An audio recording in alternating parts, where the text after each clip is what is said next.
तो कैसे है सब बढ़िया एकदम। तो my name is Steve Praveen and स्वागत है आपके प्यारे इस चैनल पे फिजिक्स ईक्यू पर। तो आज हम एक नया चैप्टर शुरू कर रहे हैं दैट इज ग्रेविटेशन। ठीक है, ये चैप्टर बहुत इजी भी है और आपके लिए नया है। ठीक है, तो प्लीज वीडियो के एंड तक देखना। इस चैप्टर को अच्छे से पढ़ेंगे और मैं प्रैक्टिकल एग्जांपल के थ्रू आपको समझाऊंगा। ठीक है, तो वीडियो बहुत इंटरेस्टिंग है, तो एंड तक देखना। चलिए शुरू करते हैं आज के इस चैप्टर को। ठीक है, आज के इस वीडियो को चैप्टर बोल रहा हूँ। ओके, और आप टेलीग्राम चैनल को ज्वाइन कर लीजिए, लिंक डिस्क्रिप्शन में है। और मैंने एटम्स और मॉलिक्यूल्स का जो नोट्स है मैंने अपलोड कर दिया, वहां से डाउनलोड कर लेना। ठीक है, तो चलिए शुरू करते हैं।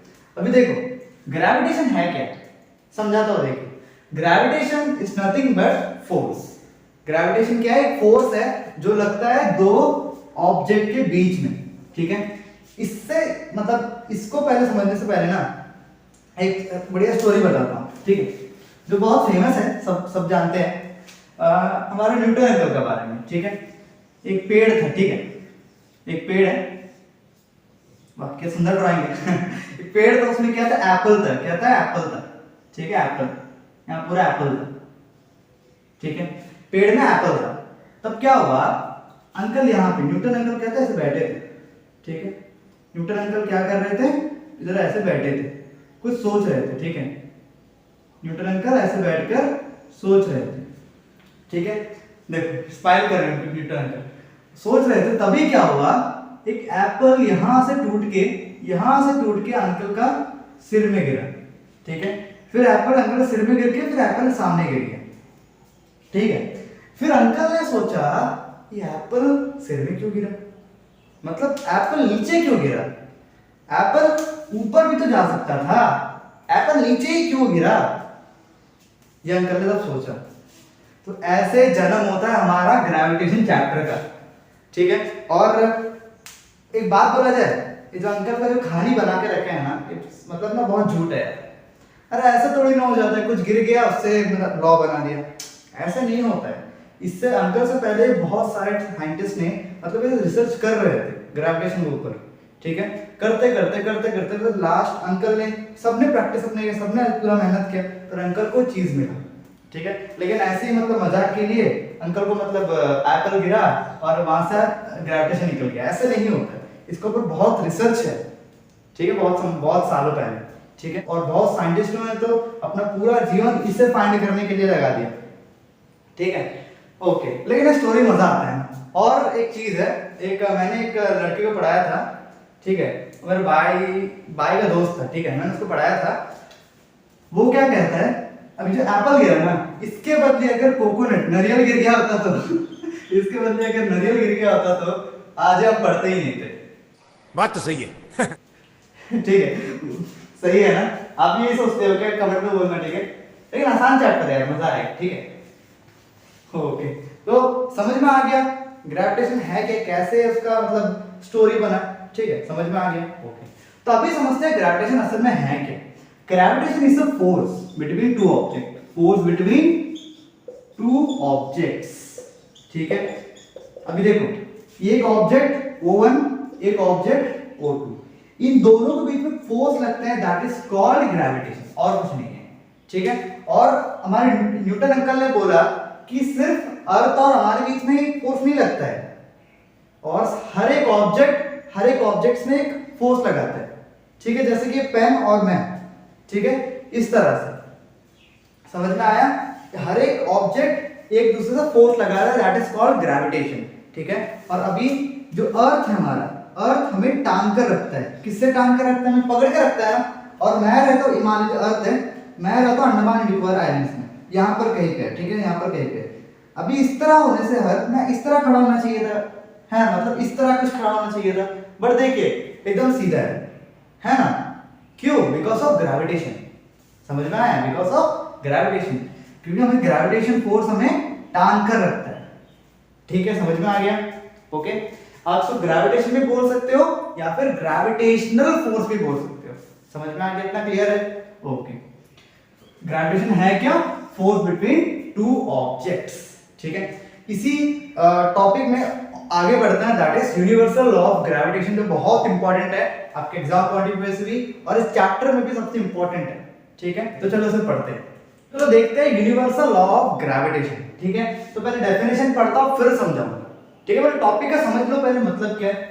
Universal law of gravitation, universal मतलब पूरे ब्रह्मांड में, ठीक है, मतलब पूरा यूनिवर्स में ये पूरा लॉ अप्लाई होता है। मतलब हर एक, मैंने जैसे बोला, हर एक ऑब्जेक्ट के बीच में जो फोर्स लगता है वो ग्रेविटेशन है।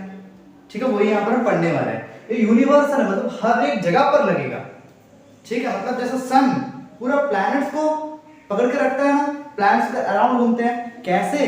Due to the help of gravitational force, और कुछ नहीं है, वो ग्रेविटेशन के थ्रू ही सन सारे प्लैनेट्स को पकड़ कर रखता है। समझ में आया? सोलर सिस्टम में तो हर एक जगह पर ग्रेविटेशन होता है। ठीक है, मतलब हर एक जगह पर ये लॉ अप्लाई होता है। ओके, तो देखो अभी पढ़ते हैं। According to this law the attractive force, कैसा फोर्स है? अट्रैक्टिव, पकड़ के रखने वाला force, between any two objects in the universe, कोई भी दो ऑब्जेक्ट, ठीक है, यूनिवर्स के उसके बीच में अट्रैक्टिव फोर्स है, is directly proportional to the product of their masses, समझाऊंगा, and inversely proportional to the square of distance between them. ठीक है, ये पढ़ लिया। अभी समझाता हूं, देखिए है क्या। यहां पर दो ऑब्जेक्ट लिए हैं मैंने, इस वक्त के लिए मैंने यहां पर अर्थ को लिया है। ठीक है, मैंने अर्थ, मतलब पूरे चैप्टर में ना अर्थ और हम ऑब्जेक्ट के बीच में पढ़ेंगे। ठीक है, ये भी पढ़ेंगे मून और अर्थ के बीच में फोर्स, मून और एक ऑब्जेक्ट के बीच में फोर्स, ये भी पढ़ेंगे। बट मेनली जो फॉर्मूला होता है वो ये होता है। ठीक है, अभी समझाऊंगा कैसे चेंज करना है फॉर्मूलास को। ठीक है, ये अर्थ है, ये कोई भी ऑब्जेक्ट है। ठीक है, मतलब मैं ही मान लो, मैं आई एम प्रवीण। ओके ठीक है, ये एक ऑब्जेक्ट है, ये एक ऑब्जेक्ट है, ये अर्थ है, ये हम है। मैं तो ऐसा नहीं दिखता हूं, मतलब समझाने के लिए मतलब गोल करके बना दिया। ठीक है, तो देखो मैं नहीं रखता है, मजा नहीं आ रहा है मुझे। ठीक है, मतलब क्या रखे, कोई भी ऑब्जेक्ट है मान लो, छोड़। ठीक है मतलब इतना मैं दिखता तो नहीं हूं, मजा नहीं आता है मुझे। ठीक है, ओके, तो देखो अभी यहाँ पर दो ऑब्जेक्ट रखा है मैंने। ठीक है, अर्थ का मास है m, अर्थ का क्या है? ये मास। ठीक है, ये ऑब्जेक्ट का मास, इसको स्मॉल m से डिनोट किया है। ध्यान देना, अर्थ का मास हमेशा कैपिटल M से लिखना। ठीक है, ये कैपिटल M में जो ऑब्जेक्ट का मास है दैट इज स्मॉल। ठीक है, अब ये दो ऐसे हैं। ठीक है, इनके बीच में, इसका जो बीच में डिस्टेंस है दैट इज d। ठीक है, अभी दो ऑब्जेक्ट है, ये अर्थ है, ये ऑब्जेक्ट है, इनके बीच में डिस्टेंस कितना है? d। d कुछ भी हो सकता है। ठीक है, डिस्टेंस d है। ओके, अभी यहाँ पर जो सेंटर, ये है सेंटर O। ठीक है, इतना समझ में आ गया कि पूरा मॉडल कैसे है। ठीक है, अभी यहाँ पर देखो, अर्थ और ऑब्जेक्ट के बीच में फोर्स लगेगा। ठीक है, ऑब्जेक्ट के बीच में एक अट्रैक्टिव फोर्स लगेगा। कैसा फोर्स है वो? अट्रैक्टिव, मतलब पकड़ के रखने वाला फोर्स लगेगा। ठीक है, ऐसे टानने वाला फोर्स लगेगा। ठीक है, देखो यहाँ पर समझाता हूं, जो फोर्स को F से डिनोट करते हैं। ठीक है, प्रोपोर्शनल है किसका? देखो, attractive force is directly proportional to product of, मतलब इनटू मल्टीप्लिकेशन। ठीक है, प्रोडक्ट ऑफ देयर मासेस, मतलब इन दोनों का मास का मल्टीप्लिकेशन का डायरेक्टली प्रोपोर्शनल है। मतलब ऐसे बनेगा, ऐसे बनेगा। देखो यार, प्रोपोर्शनल, डायरेक्ट प्रोपोर्शनल का साइन ये होता है। ठीक है, to the product of their masses, मतलब इन दोनों का प्रोडक्ट। उसके बाद and inversely proportional to the square of distance between them, इसका डिस्टेंस कितना है? d। ठीक है, मतलब ये फोर्स कैसा है? इनवर्सली प्रोपोर्शनल है किसके? इसका डिस्टेंस का स्क्वायर का, इसका डिस्टेंस का स्क्वायर का। इतना क्लियर हो गया? अभी समझ में आ गया? इतना क्लियर है? ठीक है, तो इस डायग्राम को या फिर स्क्रीनशॉट ले लीजिए पहले इसका।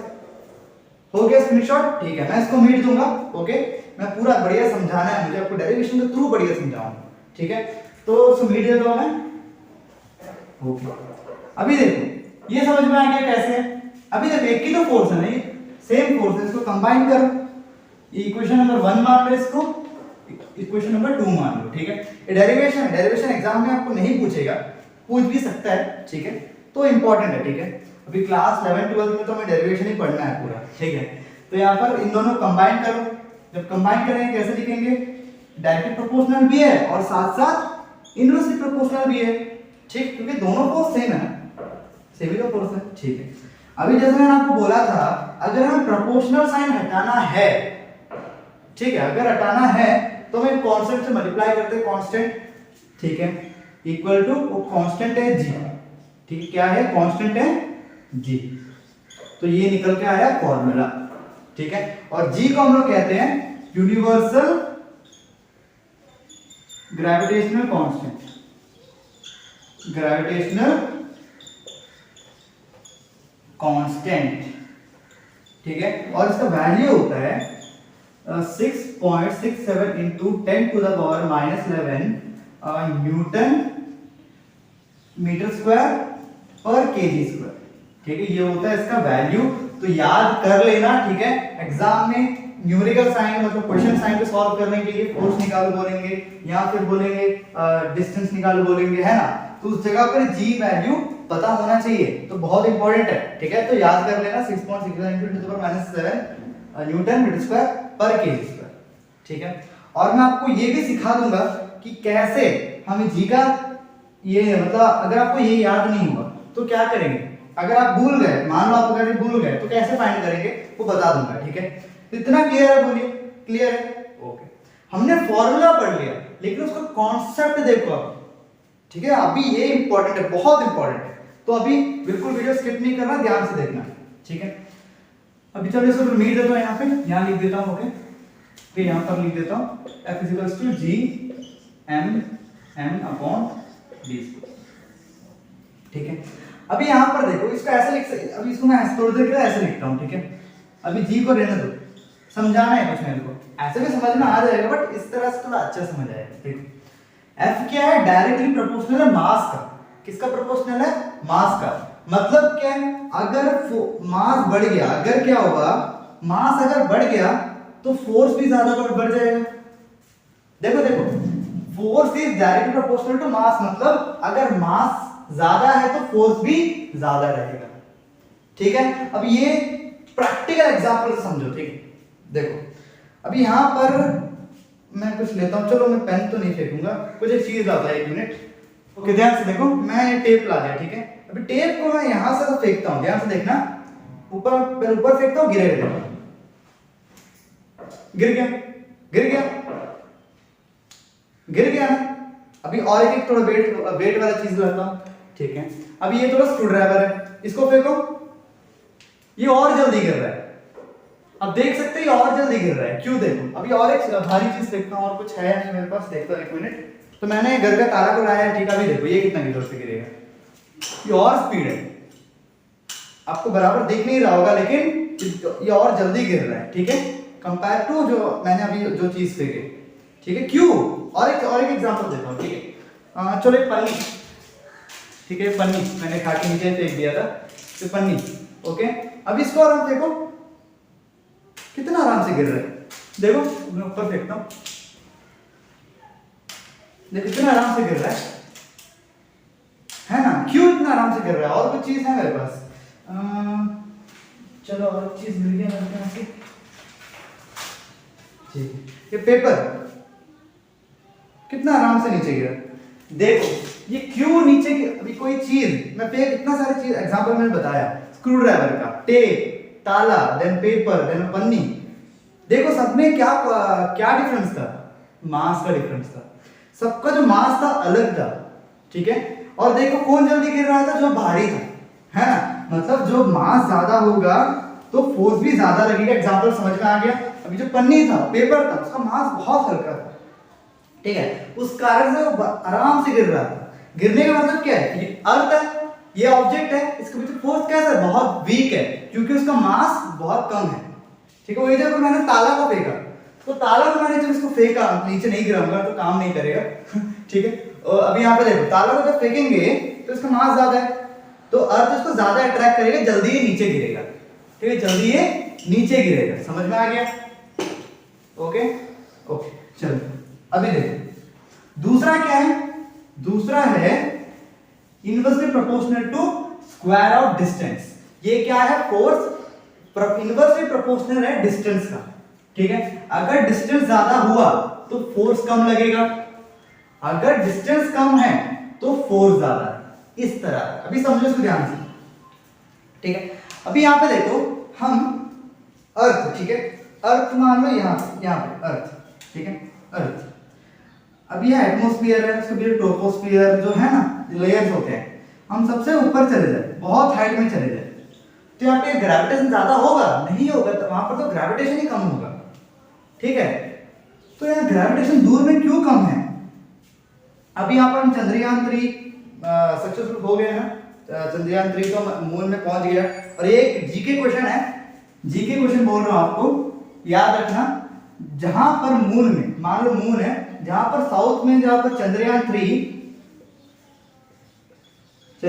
3 वहां पर जहां बैठा जाकर, जहां पर क्या बोलेंगे उसको, रुका जाकर इस पॉइंट में, ठीक है, कहां पर लैंड हुआ पॉइंट में, वो पॉइंट का नाम है शिव शक्ति, पॉइंट का नाम है शिव शक्ति। तो याद रखना, ठीक है, जीके क्वेश्चन में पूछा जा सकता है। ओके, जहां पर मून का जहां पॉइंट उतरा उसका नाम क्या है? शिव शक्ति।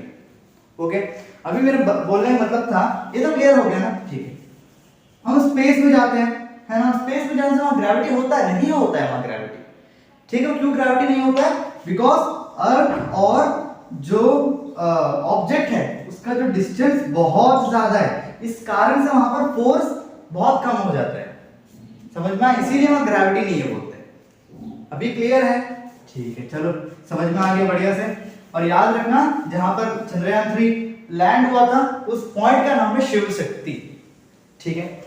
ओके, तो इतना क्लियर हो गया। चलिए बढ़ते हैं नेक्स्ट, दैट इज कौन सा टॉपिक है? Centripetal force. ओके, तो चलो देखते हैं सेंट्रीपिटल फोर्स। ओके, तो इससे पहले एक बात बताना है मुझे, जो मैंने आपसे बोला था कि जो फोर्स है, ग्रेविटेशनल फोर्स का फॉर्मूला यूज कैसे करें। मतलब अगर यहाँ पर अर्थ है, यहाँ पर एक ऑब्जेक्ट है, अगर ऐसा हो कोई दो ऑब्जेक्ट के बीच में निकालो, मतलब ले लो एक ऑब्जेक्ट है हमारा कार, ठीक है, और एक ऑब्जेक्ट है बाइक, इसके बीच में कैसे जो ग्रेविटेशनल फोर्स है उसको निकालो अगर बोल दिया, तो फॉर्मूला कैसे यूज करेंगे देखो, ठीक है। कुछ नहीं करना है, सिंपल चीज है यार। किसका कार का मास मान लो m1 है और बाइक का मास m2 है, बस सिंपल चीज यही करना है, ठीक है। क्योंकि ये जगह कार है, ठीक है, कार है, ये जगह बाइक है, ठीक है, जगह बाइक है, इनके बीच में डिस्टेंस d, ठीक है, इसका मास m1, इसका मास m2, तो कैसे लगेगा फोर्स? m1 m2 बाय इतना, बाद में प्रोपोर्शनलिटी साइन हटाएंगे, g आ गया, ठीक है, इसका m1 m2 bye d square, simple वही चीज है, कुछ नहीं है, ठीक है। समझ में आ गया कैसे यूज करना है हर एक जगह पर। ओके, अगर कोई बोल दे कि फाइंड करो, ठीक है, फाइंड करो force between earth and moon, ठीक है, अर्थ एंड मून के बीच में, तो क्या करेंगे? यहाँ पर अर्थ का मास, यहाँ पर मून का मास, यहाँ पर E लिख देता हूं, यहाँ पर O लिख देता हूं, M लिख देता हूं, ठीक है। समझ में आ गया? तो ऐसे करना है, सिंपल। ओके, और उसके बीच में डिस्टेंस कुछ भी हो सकता है, ठीक है, आप उसको कैपिटल R भी मान सकते हो, स्मॉल r भी मान सकते हो, या फिर स्मॉल d भी मान सकते हो, और या L भी मान सकते हो। बस आपको लिख देना है, कुछ भी अगर लिखना है तो let d be the distance between two objects, ऐसे करें, ठीक है, अगर आप ऐसे यूज करना चाहते हो, ठीक है। ओके, तो अभी समझते हैं व्हाट इज सेंट्रीपिटल फोर्स। पहले डेफिनेशन पढ़ता हूं, देखिए, the force that keeps the body moving along the circular paths is acting towards the centre, ठीक है, इज कॉल्ड सेंट्रीपिटल फोर्स। तो देखो, अभी आपका सेंट्रीपिटल फोर्स है क्या? एक फोर्स है जो क्या करता है, ऑब्जेक्ट कोई बॉडी को एक सर्कुलर पाथ में घुमाता है, कोई भी एक ऑब्जेक्ट का सेंटर के थ्रू, ठीक है। जैसा मान लो अर्थ है, ठीक है, अर्थ का अराउंड कौन घूमता है? मून घूमता है, हमारा मून अंकल, चंदा मामा, ठीक है, ये हमारा धरती माँ, ठीक है। अभी यहाँ पे इस प्रकार क्या होता है? इस प्रकार मून घूम रहा होता है हमारे अर्थ के अराउंड, ठीक है। क्यों घूमता है? एक सर्कल में घूम रहा है। देखो, अभी यहाँ पे अर्थ मून को एक फोर्स से पकड़ कर रखता है, वो होता है ग्रेविटेशन फोर्स, ठीक है। वो ग्रेविटेशन फोर्स क्या करता है? मून को इस सर्कल में घुमाता है, एक सर्कुलर पाथ में घुमाता है, किसके अराउंड? अर्थ के अराउंड, अर्थ का सेंटर का अराउंड, सेंटर, ठीक है, अर्थ का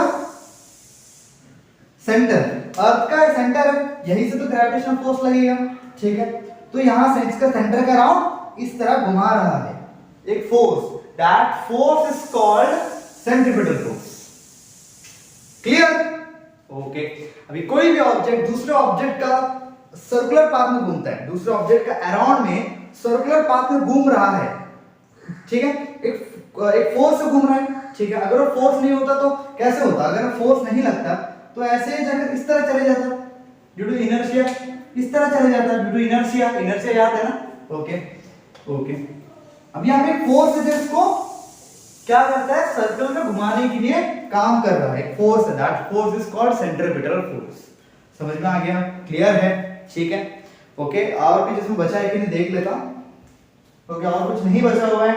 अभी हम नेक्स्ट टॉपिक पढ़ेंगे, दैट इज फ्री फॉल। क्या टॉपिक है, दैट इज फ्री फॉल, ठीक है। और आपको इस चैप्टर का नोट्स मिल जाएगा, ठीक है। मैं पूरा कोशिश करूंगा यार कि आज क्या डेट है, आज डेट है, एक मिनट कैलेंडर देखता हूं, हाँ आज डेट है 28, ठीक है। मैं आपको कौन सा chapter, second atom and molecules के चैप्टर का नोट्स दे दिया मैंने आपको, और सेकंड चैप्टर और फोर्थ फिफ्थ सिक्स्थ, फिफ्थ और सिक्स्थ मैंने पढ़ाया नहीं है, पढ़ाऊंगा। उसके बाद जो मोशन जो भी चैप्टर्स है मैं आपको 5 सितंबर तक, ठीक है, बोलता हूं कि मैं आपको 5 सितंबर तक मैं आपको सारा का सारा नोट्स मेरे टेलीग्राम चैनल पे जो अपलोड कर दूंगा, ठीक है। अभी तक ग्रेविटेशन तक का नोट्स, ठीक है। उसके बाद मैं जो भी पढ़ाऊंगा उसके बाद करते जाऊंगा, ठीक है। समझ में आ गया, तो टेलीग्राम चैनल का लिंक डिस्क्रिप्शन में है, वहां से जाके ज्वाइन हो जाइए। ओके, अभी नेक्स्ट टॉपिक है दैट इज फ्री फॉल। चलिए इसे पढ़ते हैं। तो हमारा नेक्स्ट टॉपिक है दैट इज फ्री फॉल। तो डेफिनेशन पढ़ते हैं, फिर मैं आपको समझाऊंगा, ठीक है। व्हेन ऑब्जेक्ट्स फॉल, समझ में आ जाएगा, बस ध्यान से सुनो। When object falls towards the earth under the influence of earth's gravitational force alone, then these are called free falling objects and such motion is called free fall। समझ में आया, इसका मतलब है अगर कोई ऑब्जेक्ट, ये हमारी धरती है, अर्थ है, ठीक है। अगर कोई ऑब्जेक्ट, मान लो एप्पल गिर रहा है, ठीक है, एप्पल आके ऊपर से नीचे गिर रहा है, मतलब पेड़ है ऊपर से नीचे गिर रहा है, ठीक है। अगर कोई ऑब्जेक्ट नीचे गिर रहा होगा अर्थ के टुवर्ड्स, मतलब अर्थ के तरफ गिर रहा होगा, किसके कारण, अर्थ का ग्रेविटेशन का कारण, ग्रेविटेशन का कारण, ठीक है। किसका ग्रेविटेशन, अर्थ का ग्रेविटेशन का कारण अगर कोई ऑब्जेक्ट गिर रहा है तो उस ऑब्जेक्ट को बोलेंगे फ्री फॉलिंग ऑब्जेक्ट, ठीक है। क्या बोलेंगे, उस ऑब्जेक्ट को बोलेंगे फ्री फॉलिंग ऑब्जेक्ट, ठीक है। एंड जो मोशन हो रहा है, एप्पल इस तरह से नीचे गिर रहा है ना, जो मोशन है, इस तरह मोशन हो रहा है, उस मोशन को बोलेंगे हम लोग फ्री फॉल। समझ में आ गया, क्लियर है। अगर कोई ऑब्जेक्ट अर्थ की तरफ गिर रहा है, ठीक है, वो क्या कैसे गिरता है, अर्थ उस ग्रेविटेशन लगाता है, ग्रेविटेशन फोर्स लगाता है, तो अर्थ उसे टानता है तो ऑब्जेक्ट नीचे गिरता है, ठीक है। उस ऑब्जेक्ट को बोलेंगे हम लोग फ्री फॉलिंग ऑब्जेक्ट। और जो नीचे गिरने का जो मोशन हो रहा है, इस तरह से नीचे गिर रहा है, तो उसको हम लोग बोलेंगे फ्री फॉल। अगर आपसे कोई पूछ ले व्हाट इज फ्री फॉल, तो सिंपल बोलो, अगर कोई ऑब्जेक्ट गिर रहा है, ऊपर से नीचे गिर रहा है, तो फ्री फॉल है, ठीक है। ऊपर से नीचे कहां गिरेगा, अर्थ में ही गिरेगा, ठीक है, वो फ्री फॉल। अगर ये देखो, ये पेन यहां से नीचे गिर रहा है, ये पेन ऊपर फेंका, ये नीचे गिर रहा है, ठीक है। अभी नीचे गिरा तो इसको हम लोग क्या बोलेंगे, फ्री फॉल बोलेंगे। समझ में आ गया, क्लियर है, बहुत सिंपल टॉपिक है, ठीक है, समझ में आ गया। ओके, तो चलो बढ़ते हैं next topic, that is acceleration due to gravity. Okay, तो चलो देखते हैं एक्सेलरेशन ड्यू टू ग्रेविटी, ठीक है। इसको हम लोग डिनोट करते हैं जी से, ठीक है, डिनोट करता हूं जी से। ओके, अभी समझो एक्सेलरेशन ड्यू टू ग्रेविटी है क्या, नाम से पढ़ो, acceleration due to gravity. Acceleration हो रहा है किसके कारण, ग्रेविटी के कारण। इतना क्लियर हो गया, अब समझ में भी आ गया होगा है क्या। अगर कोई ऑब्जेक्ट ऊपर से नीचे गिरता है तो यहां पर हम बोल सकते हैं कि एक्सेलरेशन हो रहा है। कैसे बोल सकते हैं, बिकॉज देखो, जब ऑब्जेक्ट इधर होता है तो उसमें जो फोर्स लगता है वो कम होता है, थोड़ा कम होता है। अगर ऑब्जेक्ट इधर आ जाए तो उसका force means acceleration, force is acceleration, है ना, F equals to ma। Acceleration ज्यादा मतलब फोर्स ज्यादा, ठीक है। ओके, तो यहां पर क्या है, फोर्स कम है तो एक्सेलरेशन कम है, ठीक है, मतलब वेलोसिटी कम है, बोल सकते हो वेलोसिटी कम है। इसी प्रकार यहां पर क्या होगा, फोर्स ज्यादा होगा ना इसके कंपेयर में। अभी आपको समझ में आ रहा होगा क्यों होगा, देखो यहां पर तो वेलोसिटी ज्यादा, अगर ऑब्जेक्ट इधर है तो फोर्स और ज्यादा तो वेलोसिटी और ज्यादा। तो यहां पर देखो हर बार वेलोसिटी चेंज होता है, क्यों चेंज होता है, बिकॉज़ यार डिस्टेंस का लोचा है। देखो यहां पर ज्यादा डिस्टेंस तो फोर्स कम, यहां पर कम डिस्टेंस तो फोर्स थोड़ा ज्यादा, यहां पर सबसे कम डिस्टेंस तो फोर्स ज्यादा तो वेलोसिटी ज्यादा। तो हर बार वेलोसिटी क्या सेम होगा, नहीं होगा। मतलब क्या हो रहा है, यहां पर एक्सेलरेशन हो रहा है, क्लियर, ऐसे समझना है, ठीक है, ओके। अभी देखो एक्सेलरेशन हो रहा है, किसके कारण हो रहा है? एक्सेलरेशन तो हो रहा है लेकिन किसके कारण हो रहा है? ग्रेविटी के कारण हो रहा है। अभी अर्थ है, ठीक है, अर्थ का सरफेस है, ठीक है, कोई ऑब्जेक्ट ऊपर से नीचे गिर रहा है, ठीक है, किसके कारण गिर रहा है? क्योंकि अर्थ उसे ग्रेविटी फोर्स, ग्रेविटेशनल फोर्स से टान कर रखता है, ठीक है, आप उसको ग्रेविटेशनल फोर्स या फिर ग्रेविटी कह सकते हो, ठीक है। क्या करता है? अर्थ अपना ग्रेविटेशनल फोर्स से उसको नीचे टानता है, आ भाई तू आ, टानता है, ठीक है। तो अभी एक्सेलरेशन हो रहा है टानने से, ठीक है, किसके कारण हो रहा है? ग्रेविटी के कारण। तो इसे बोलेंगे हम लोग एक्सेलरेशन ड्यू टू ग्रेविटी, ठीक है। अगर एक्सेलरेशन होता है ग्रेविटी के कारण, that is called acceleration due to gravity, इसको हम लोग डिनोट करते हैं जी से, ठीक है। और इस कितना डिस्टेंस है ये? h, height h, okay, acceleration g, ये याद रखिए, ठीक है, अभी नेक्स्ट टॉपिक में काम आएगा, ओके, समझ में आ गया? ओके, चलिए बढ़ते हैं next topic, that is equation of motion. याद है हमने पढ़ा था, 3 इक्वेशन ऑफ मोशन था, वही है equation of motion for free fall, ठीक है, यहीं पर बता देता हूं, चलो, ठीक है, यहीं पर बता देता हूं equation of motion for free fall. लिखते हैं इक्वेशन ऑफ मोशन। पहला कौन सा था? v is equals to u plus at। दूसरा बोलिए, साथ साथ बोलिए, क्या है? s is equals to at plus ut plus half at square, ut plus half at square। Then तीसरा कौन सा था? 2as is equals to v square minus u square, यही था, ठीक है। तो अभी इसको हम लोग चेंज करेंगे for free falling. Free falling में क्या होता है? एक्सेलरेशन क्या होता है? g होता है, और वहां पर डिस्प्लेसमेंट क्या होता है? h, हाइट, समझ में आया? अभी ये ऑब्जेक्ट ऊपर से नीचे गिर रहा है तो उसका डिस्प्लेसमेंट क्या है? हाइट है, और उसका एक्सेलरेशन g है, ठीक है, इसीलिए मैंने बोला था याद रखिए, ओके। ठीक, क्लियर है ना? ओके, तो अभी इसको चेंज करेंगे फॉर फ्री फॉलिंग, ठीक है। तो v तो सेम ही रहेगा, ठीक है, u भी सेम रहेगा, प्लस यहाँ पर a इज एक्सेलरेशन, बट यहाँ पे a होगा g, ठीक है, और यहाँ पर s है डिस्प्लेसमेंट, तो यहाँ पर होगा h, बस इतना ही चेंजेस करना है। तो v equal to u plus gt, 80 नहीं gt, क्योंकि यहाँ पर g is acceleration due to gravity, ठीक है। देन ये फर्स्ट हो गया। देन सेकंड क्या होगा? h is equal to u plus ut plus half gt square. Then तीसरा क्या होगा? तीसरा होगा 2ah is equals to v square minus u square. तो ये है equation of motion for free fall, ठीक है, क्लियर है इतना? तो इसको नोट कर लीजिए, नोट करने की जरूरत तो नहीं है, देखो यहाँ पर सिर्फ a को g कर लिए, s को h कर लिए, सिंपल उतना ही था और कुछ नहीं था, ठीक है। तो आज का वीडियो सिर्फ इतना ही, फिर मिलते हैं नेक्स्ट वीडियो में। नेक्स्ट हम इस चैप्टर को खत्म कर देंगे पूरा, ओके, नेक्स्ट पार्ट में। वो वीडियो कल आ जाएगा, 28 है, आज अपलोड कर दूंगा, ओके। देन कल 29 को इसका सेकंड पार्ट भी आपको मिल जाएगा, देन पूरा चैप्टर कंप्लीट हो जाएगा, ओके। तो आज का वीडियो कैसा लगा प्लीज कमेंट में बोलिएगा, ओके। और अभी तक आपने चैनल को सब्सक्राइब नहीं किया, सब्सक्राइब भी कर लीजिएगा और बेल आइकन को प्रेस कर देना, क्योंकि मैं जो भी वीडियो अपलोड करूँ आपको बस सबसे पहले पहुंच जाए, ओके। और टेलीग्राम चैनल को ज्वाइन कर लेना, लिंक डिस्क्रिप्शन में है, ओके। और वीडियो कैसा लगा प्लीज कमेंट में बोलिएगा, फिर मिलते हैं नेक्स्ट वीडियो में, ठीक है। Till the time keep smiling and keep growing.